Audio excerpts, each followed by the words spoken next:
Let's begin today's Vanguard news with some Harri and Nightrose Stride deck set teasers, so you can rummy your labyrinth tonight. Here we have Dragon Masquerade Harri, where you can actually see his face for once. For his Rideline, we have Crescent Moon Juggler, Moonlight Melody Tamer Betty, and Happiness Collector. Besides Happiness Collector, I don't think I've ever seen the other two being played during the G series. And here's Harri's card accessories, which feels like Bushiroad got cheap and avoided using dark blue colors and used grey and white colors instead to save on ink. For everyone's favorite sexy vampire lady, Mist Phantasm Pirate King Nightrose will be her G unit form, with the artwork feeling like her bust size was reduced. Her Rideline will consist of Pirate Swordsman Carlombard, Parting Shade, and Undying Departed Grenache. I can already feel the disappointment of Grand Blue players because of how Grenache got nerfed. And here's Nightrose's card accessories, which is better than Harri due to how they incorporated the lime green of her sword into them. If you're a glutton for punishment, then you're going to love the last VSPO collab cards as well as some Dark State cards in DZBT03. The first map, Emizola, is your typical D-series starter that you might confuse with Tamura, since she's also regarded as a Dragon Empire unit. Working rookie Shrine Maiden Emizola gets all her abilities if you have a VSPO Vanguard. While on Vanguard, you can ride a grade 2 Emizola card from your Ide deck on your Ide phase without discarding if your opponent has a grade 1 or lower rear guard. And when she's ridden over by a grade 2 Emizola card, you soul charge 2 cards if your opponent has 2 or more rear guards. So she's the opposite of what most Dragon Empire decks do, in which she wants the opponent to have a lot of rear guards in order to get her effects. Typical VTuber wanting her audience before doing anything. Exorcism Lightning Fire Emizola gets all her abilities if you have a VSPO Vanguard. When she's ridden over by a grade 3 Emizola card, you can call up to 1 Toto Kogura card from your deck. And while on rear guard, she gets 5k power when your grade 3 or higher Vanguard attacks.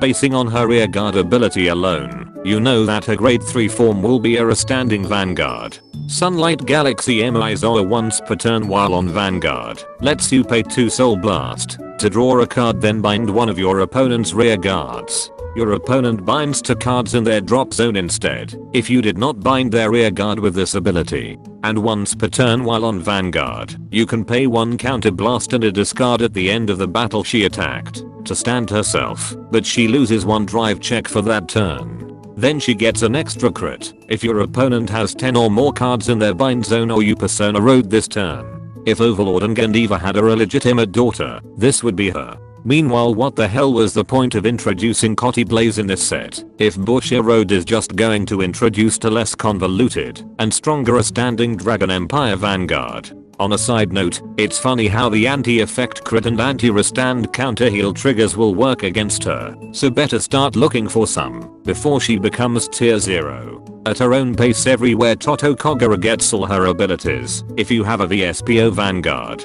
When she's placed on rear guard, you can either pay 1 counter blast or 3 energy if you have a grade 3 or higher Vanguard to call up to 1 charge Gonzalez from either your deck or drop zone in the same column as her. And while on rear guard, she gets 5k power when your grade 3 or higher Vanguard attacks and charge Gonzalez is in the same column as her. Introducing Burning Horn Dragon 2.0, now with Energy Blast alternative. Charge Gonzalez gets all its abilities if you have a VSPO Vanguard. When placed on rear guard, your opponent binds 1 card in their drop zone.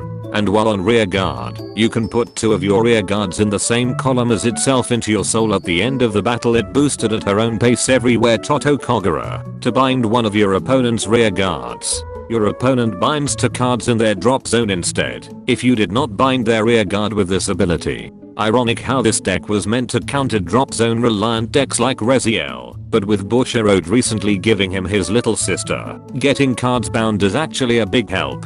Illusory Land and Demonic Lady 4 color when placed on rear guard from hand makes you charge 1 energy. And while on rear guard, you can retire herself at the end of the battle she boosted, and you energy blasted 3 or more for your card's ability this turn to draw a card. Take note that using your energy generator's draw effect counts for this card's ability because Crest are still cards. This card seems like it tried to mimic Draduel's mechanic, but using energy instead of soul. On a side note, Bushiroad's R&D must have taken it to heart the allegations that all of the generic triple rare cycle cards were just copy pasted with a few difference, that they made different variations in this set. Showered applause. Dragon is regarded as a Pale Moon card if your Vanguard has Pale Moon as its clan. When it's placed on rear guard, you put a card into your soul from your drop zone if you have a Pale Moon Vanguard, and while on rear guard during your turn, it gets 5k power. If it was placed from your soul, it gets 10k power instead if your Vanguard is grade 3 or higher. Due to Harri also coming out in the future, Bushiroad decided not to lock this behind Luquier and made it into a generic Pale Moon support that even premium players can use. So expect this card to be expensive regardless if Luquier needs it. Speaking of which, Silverthorn Dragon Empress Venus Luquier, while on Vanguard during your turn, gets 5k power if your soul has Silverthorn Dragon Tamer Luquier. All your front row units get 5k power instead if your opponent's Vanguard is grade 3 or higher. Once per turn while on Vanguard, you can pay 3 energy and putting a card in hand into your soul to call any number of grade 3 or lower cards with different grades from your soul. And while on Vanguard, you can put 2 of your rear guards into your soul when she attacks to draw a card, and she gets 5k power. She also gets an extra crit if your opponent's Vanguard is grade 3 or higher. Definitely an improvement over the original. You can now call up to 4 cards instead of 3, and she has a built-in Ridelines skill to keep your important units safe for next turn. The question now is, will players put her in the right deck and hopefully soul charge the regular Luquier, or play it safe by hopefully ride this card on their 4th turn? Finally, the Japanese version of DZBT-03 will come with box top of VSPO energy cards. Meanwhile, I'm still waiting for the day when Bushiroad makes the energy generator themselves into a box topper. And that concludes this Vanguard news without the bullshit. Special thanks to my Patreon members for continuing to support my content creation.